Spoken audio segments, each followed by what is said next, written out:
Shalom, saya ucapkan kepada Bapak, Ibu, Saudara-saudara sekalian. Sebelum kita mendengarkan akan pekabaran firman Tuhan ini, mari kita berdoa. Terpujilah namamu bila mana kami akan mendengarkan sabda kebenaran Tuhan. Buka akan hati dan pikiran kami, Tuhan juga akan membuka hati kami untuk dapat mendengarkan sabda kebenaran ini. Biarlah setiap sabda Tuhan melalui firman Tuhan yang kami akan buka dan bacakan menjadi berkat bagi kami semua. Dalam nama Tuhan Yesus, amin. Saudara-saudara yang dikasihi oleh Tuhan, dalam perjalanan kita secara pribadi, ada tantangan-tantangan tersendiri. Entah itu secara pribadi, entah itu secara keluarga, ataupun secara komunitas di dalam gereja. Tantangan-tantangan ini tentu berbeda-beda di dalam kehidupan kita masing-masing. Di dalam pribadi kita bisa saja pasang surut kehidupan seseorang. Kehidupan seseorang berbeda dengan kehidupan orang lain. Atau keluarga seseorang berbeda dengan keluarga orang lain. Dan banyak pergumulan-pergumulan yang seringkali kita sebagai manusia hadapi. Itulah sebabnya pada saat yang indah ini, firman Tuhan yang saya bawakan pada saat ini berjudul Berbalik Allah. Berbalik arah. Saudara-saudara, di suatu ketika ada seorang yang sedang berencana untuk pergi berpetualang. Tentu masing-masing kita yang ada di tempat ini, bahkan saudara-saudara sekalian, banyak yang hobinya berpetualang. Dia telah menyediakan akan setiap perlengkapan ala yang dia gunakan ketika pergi untuk menjelajahi petualangannya. Laki-laki ini dikatakan dia mulaikan perjalanannya ini. Jadi ketika dia memasuki akan hutan yang lebat dengan niat untuk menjelajahi alam, tiba-tiba dia tersesat. Sebelumnya dia sudah mempersiapkan perjalanan ini dengan membawa peta yang diyakini dapat membimbing, bahkan bisa menuntun dia pulang ke rumahnya. Namun saat dia membutuhkan peta ketika dia sudah ada di tengah-tengah hutan, dia menyadari bahwa peta yang dia bawa ini hilang, bahkan tidak terbaca dengan jelas. Sekarang tanpa peta yang jelas, ia merasa kebingungan, merasa takut, bahkan semakin jauh dari tujuan yang dia capai. Waktu berlalu, semakin lama dia mencari jalan keluar. Semakin terasa bahwa arah yang mana dia ambil sebagai petunjuk, tahu-tahunya tidak bisa terhubung dengan baik. Jadi saudara-saudara, pikirannya kacau, mulai timbul keraguan. Namun setelah berjam-jam dia berusaha tanpa berhasil, akhirnya dia berdoa. Dia menemukan sebuah petunjuk kecil yang membawa kembali dia ke jalan yang benar. Dengan penuh syukur, petunjuk tersebut sampai akhirnya dia sampai. Dia mengikuti akal petunjuk, bahkan menuntun dia sampai kepada menemukan jalannya. Ilustrasi ini saudara-saudara menggambarkan kepada kita bahwa ketika hidup kita tanpa Tuhan, hidup kita tanpa pertobatan, kita seperti orang yang tersesat di dalam hutan kehidupan kita. Tanpa arah yang jelas kita mungkin memiliki peta dalam kehidupan kita. seperti pedoman moral atau aturan-aturan yang lainnya, membuat kita sendiri langlang buana, tak menentu di dalam arah kita. Itulah sebabnya tanpa pertobatan kita berjalan semakin jauh dari kehidupan sejati kita. Itulah sebabnya Tuhan memberikan kita peta yang benar, mulai melalui pertobatan dalam jalan kehidupan kita. Saudara-saudara, itulah sebabnya di dalam Yesaya 55 ayat 7 yang mengatakan, baiklah orang fasik meninggalkan jalannya dan orang jahat meninggalkan rancangannya. Baiklah ia kembali kepada Tuhan, maka dia akan mengasihinya dan kepada Allah kita, sebab ia memberikan pengampunan dengan limpahnya. Ketika kita datang berbalik ke arah yang benar, Tuhan memberikan pengampunan. Saudara-saudara, itulah sebabnya pengalaman keselamatan dalam pertobatan yang kita alami dalam jiwa manusia berasal dari Tuhan itu sendiri. Ini bukan suatu yang dapat kita ciptakan atau satu hal yang berasal dari diri kita sendiri. Tetapi ini berasal dari satu sumber ilahi, dan sumber ilahi itu adalah Yesus sendiri. Jadi itu datangnya dari Yesus. Yesus sendiri yang telah menuntun kita ke arah jalan yang benar melalui pertobatan. Saudara-saudaraku, itulah sebabnya di dalam buku Kebahagiaan Sejati halaman 18 alinea kedua katakan seperti ini. Kita tidak akan meninggalkan dosa itu kecuali melihat betapa jahatnya dosa itu dalam kehidupan kita. Ketika dosa itu kita tahu jelas begitu jahatnya, baru kita menyadari bahwa begitu bejatnya dosa. Itulah sebabnya keselamatan bukan hanya peristiwa satu kali di dalam perjalanan kita, kehidupan kita macam-macam, masing-masing. Tetapi satu perjalanan yang melibatkan perjalanan di masa lalu kita. Bahkan perjalanan masing-masing kita di masa sekarang ini. Ataupun peristiwa di masa yang depan, masa yang akan datang. Itulah sebabnya semuanya berada di dalam kehidupan orang percaya. Mau enggak kita harus merubah akan perilaku kita di masa yang lalu, masa hari ini, tetap fokus kepada Tuhan. Saudara-saudaraku sekalian, keselamatan bukanlah satu peristiwa seumur hidup, tetapi harus berproses dalam kehidupan kita hari lepas hari. Itulah sebabnya ada seorang yang bernama Ernest Lee Johnson. Ernest Lee Johnson ini adalah seorang pria yang berusia 61 tahun.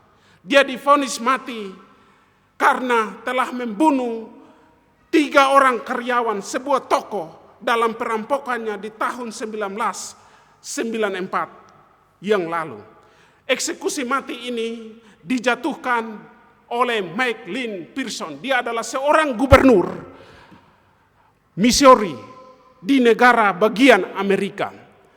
Saudara-saudara, meskipun orang lain mengatakan bahwa Ernest Lee Johnson ini telah bertobat karena begitu menunjukkan pertobatan dalam kehidupannya.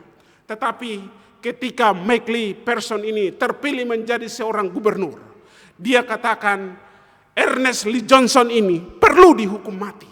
Meskipun dia sudah menunjukkan begitu pengalaman pertobatan bagi banyak orang. Itulah sebabnya simpati datang dari pihak tokoh pemerintah maupun tokoh agama. Dan salah satu tokoh agama yang terkenal di dunia ini, Paus Fransiskus, turut memberikan perhatiannya, memohon kepada McLean Pearson ini supaya membebaskan Ernest Lee Johnson ini. Tapi dengan gigihnya McLean Pearson ini tetap memvonis mati Ernest Lee Johnson ini. Akhirnya dikatakan Ernest Lee Johnson ini dieksekusi mati di tanggal 5 Oktober 2021, pria yang berusia 61 ini dieksekusi mati dengan cara disuntik mati. Itulah sebabnya di dalam Kristus orang berdosa yang bertobat tidak hanya diampuni, tetapi dikatakan dibebaskan, dinyatakan benar di hadapan Allah. Berbeda dengan pengadilan dunia seperti yang dialami oleh Ernest Lee Johnson ini. Dia menyatakan, membuktikan bahwa dia telah bertobat. Tetapi McPherson tetap gigih untuk memvonis mati. Berbeda dengan pengadilan sorga, ketika seseorang menyatakan bahwa dia telah meninggalkan pengalaman kehidupan di masa lalunya. Ketika dia berbalik, maka Tuhan membebaskan dia. Itulah sebabnya di dalam Kristus orang berdosa yang bertobat tidak hanya diampuni, tetapi dibebaskan, dinyatakan benar di hadapan Tuhan. Saudara-saudaraku yang dikasihi oleh Tuhan, itulah sebabnya pertobatan ini mencakup 5 faktor dalam keselamatan pribadi manusia. Yang pertama, pertobatan itu adalah langkah awal dalam perjalanan keselamatan seseorang, di mana seseorang harus mengubah pikiran maupun hatinya untuk berpaling dari dosa menuju kepada Tuhan. Ketika dia katakan dia sudah bertobat, ada pengakuan yang harus dikeluarkan, diakui melalui mulutnya. Itulah sebabnya dia harus mengakui dosa-dosa di masa lalu di hadapan Tuhan.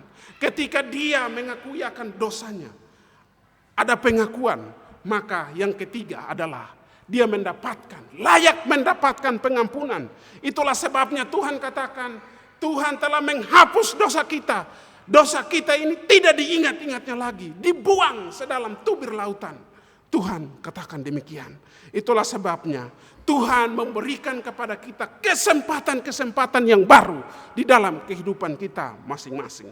Dan ketika seorang telah dikatakan mendapatkan pengampunan, maka orang tersebut mendapatkan pembenaran. Dan di sini dikatakan pembenaran itu adalah tindakan ilahi di dalam Tuhan. Tuhan menyatakan bahwa pendosa itu sebagai orang yang benar di hadapannya. Itulah sebabnya ketika seorang sudah dibenarkan, dituntut untuk apa? Menghidupkan kehidupan kudus.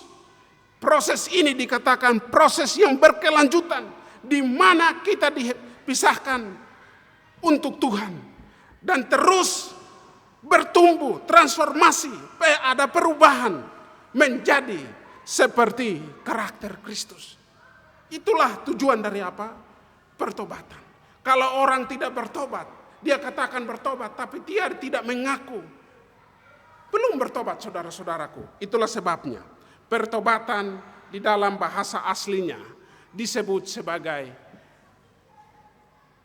nekum, yang berarti pertobatan ini yang berarti menyesal atau bertobat. Menyesali akan kehidupan masa lalunya. Bertobat dari masa lalunya. Bahkan dikatakan di dalam bahasa Yunaninya dikatakan metaneo, berarti mengubah pikiran seseorang, merasa menyesal atau bertobat. Diubahkan pikirannya, diperbaharui untuk kehidupan yang baru. Itulah sebabnya pertobatan adalah perubahan sikap yang menghasilkan perubahan di dalam sikap seseorang terhadap Tuhan dan dosanya.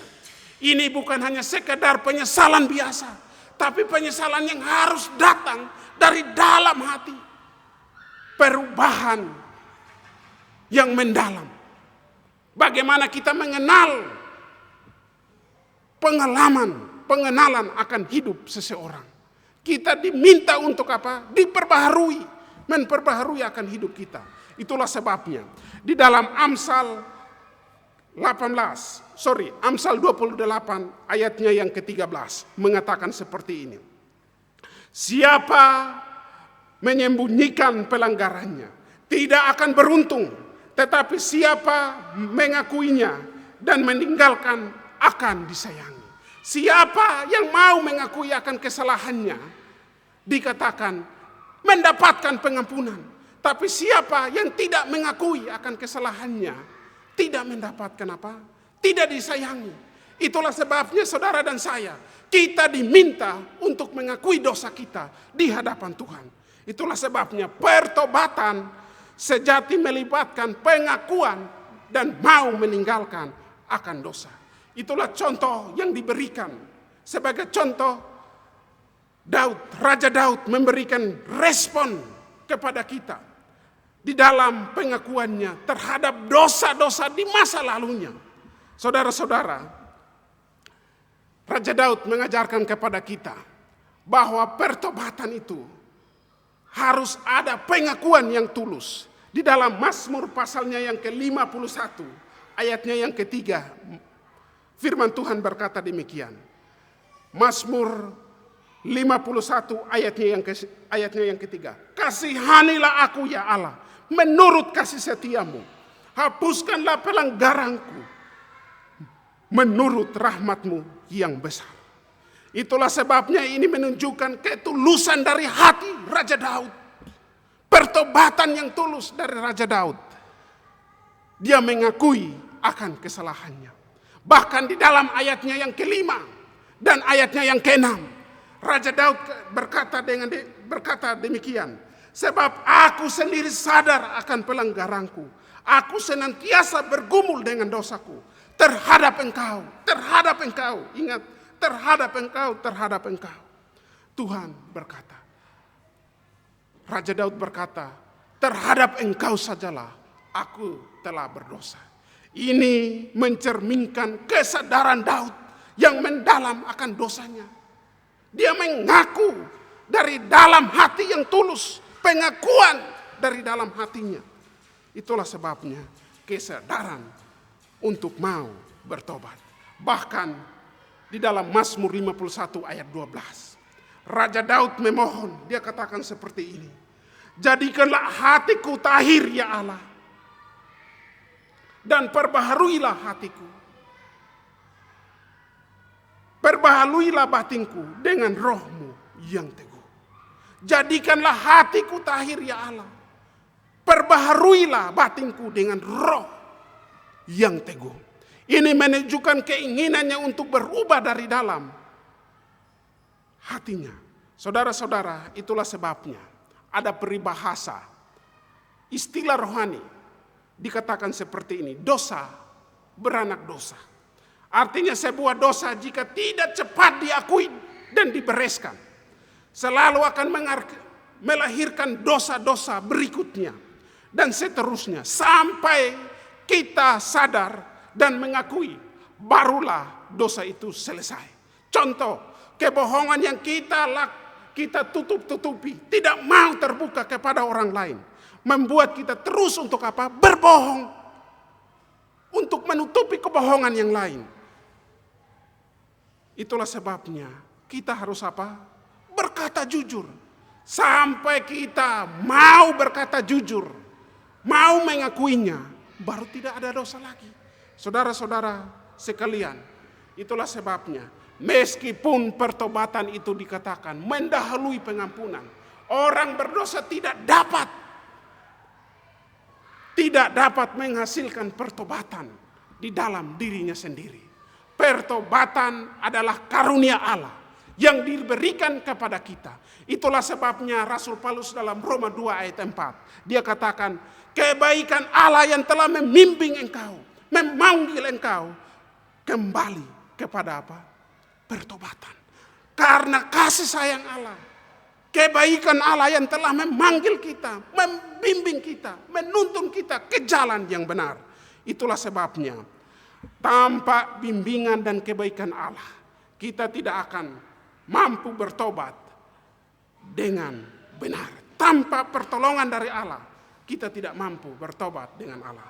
Saudara-saudaraku yang dikasihi oleh Tuhan, suatu ketika ada dua orang yang dikatakan mereka ini berencana jahat untuk merampok di satu kampung. Mereka sudah menyusun dengan strategi. Di suatu hari mereka datang. Mereka tetapkan akan hari di mana mereka akan datang untuk merampok kampung ini. Tak taunya ketika mereka datang, mereka melihat banyak orang di kampung tersebut. Banyak orang dari tetangga-tetangga kampung ini datang ke kampung di mana mereka berencana jahat untuk merampok. Saudara tahu, pada saat itu diadakan KKR, makanya banyak orang datang. Kedua perampok ini katakan mereka saling menatap. Wah, tidak bisa kita melakukan akan aksi kita. Jadi strategi yang mereka ambil adalah mereka pergi. Mereka pergi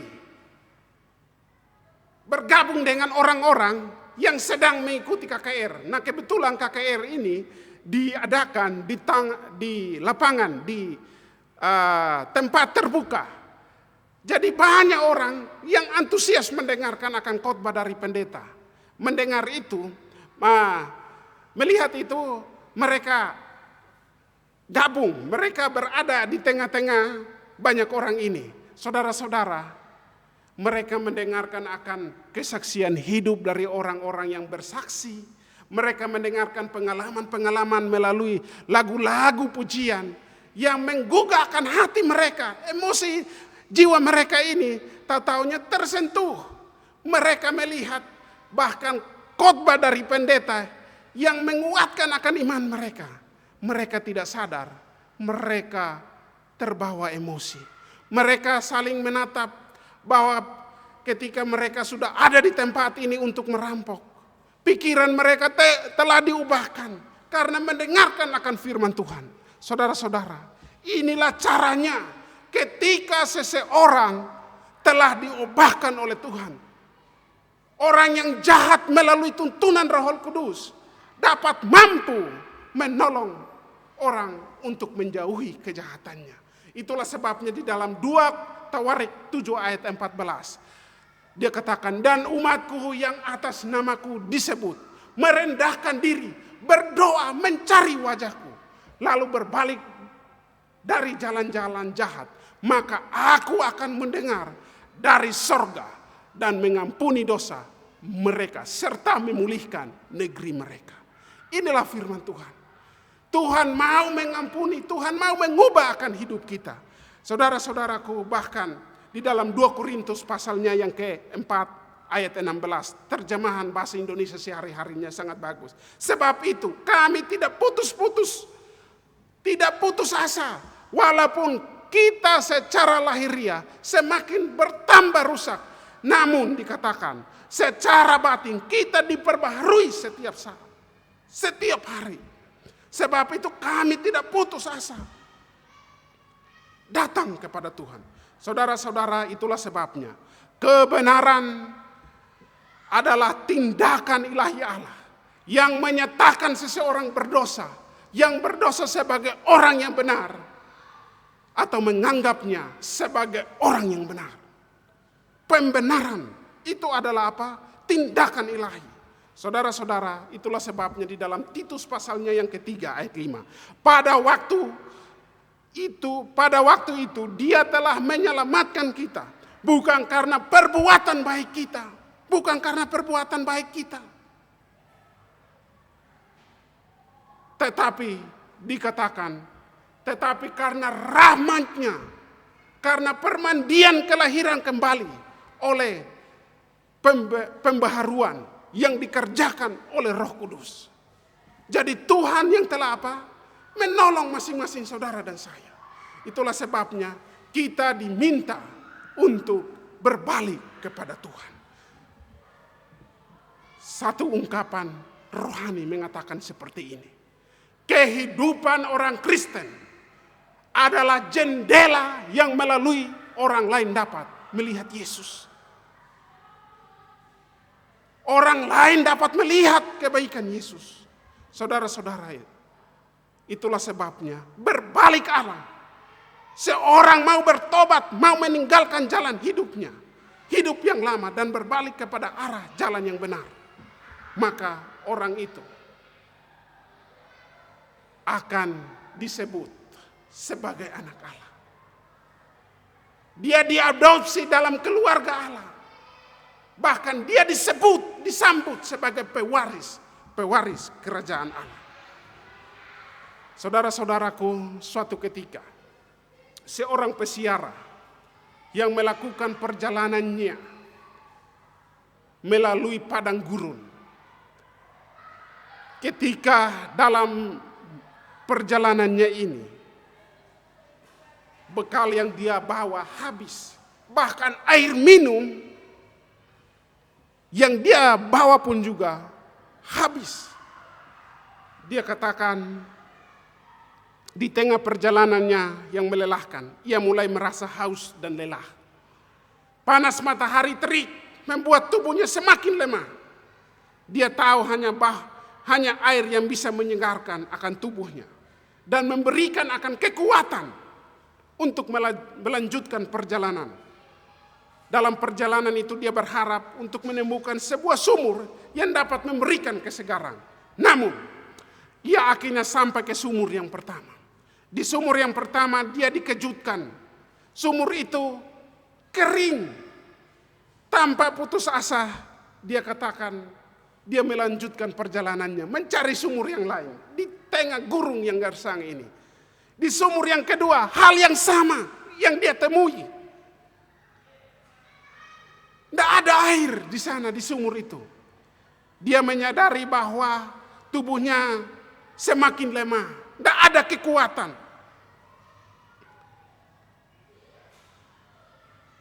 Dia menyadari bahwa dia harus berdoa.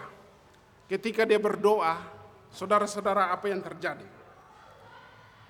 Dia terus meneruskan perjalanannya.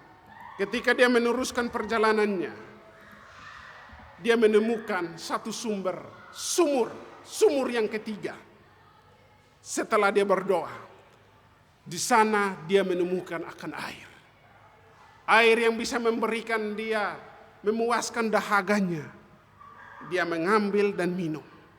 Saudara-saudara, Yohanes 14 ayat 13 dan 14 mengatakan, barang siapa minum air ini, ia tidak akan minum air. Barang siapa minum air ini, ia akan haus lagi. Tetapi barang siapa minum air yang akan kuberikan kepadamu, ia tidak akan haus lagi.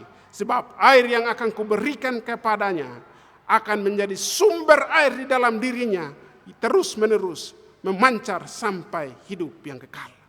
Saudara-saudara, Tuhan adalah satu-satunya yang dapat memberikan kita kepuasan sejati yang tidak akan pernah habis. Dia menyegarkan jiwa kita, mengisi kekosongan hati kita. Itulah sebabnya mencari Tuhan. Tuhan memberikan kita, memuaskan dahaga kita dengan sumber air yang datang daripada Tuhan. Itulah sebabnya firman Tuhan mengajarkan kepada kita,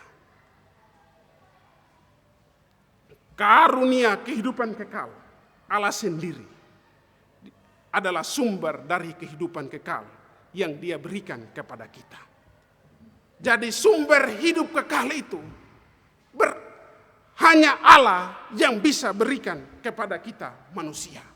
Dan sebagai respon manusia, 1 Yohanes 5 ayat 12 menyatakan, barang siapa memiliki anak, ia memiliki hidup.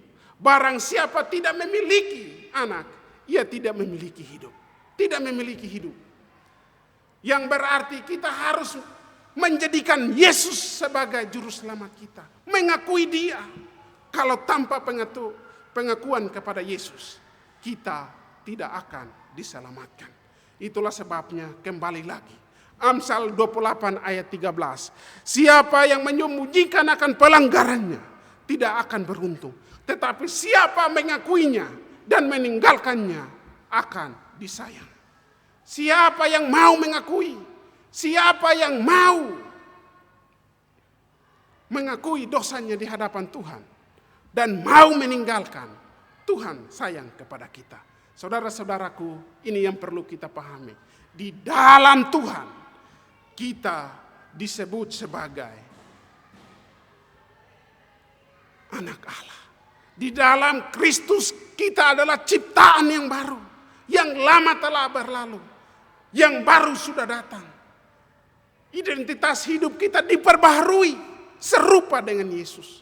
Itulah sebabnya dalam pembenaran Allah menunjukkan baik keadilan bagi manusia. Itulah sebabnya kita harus datang kepada Yesus. Kita harus datang kepada Yesus.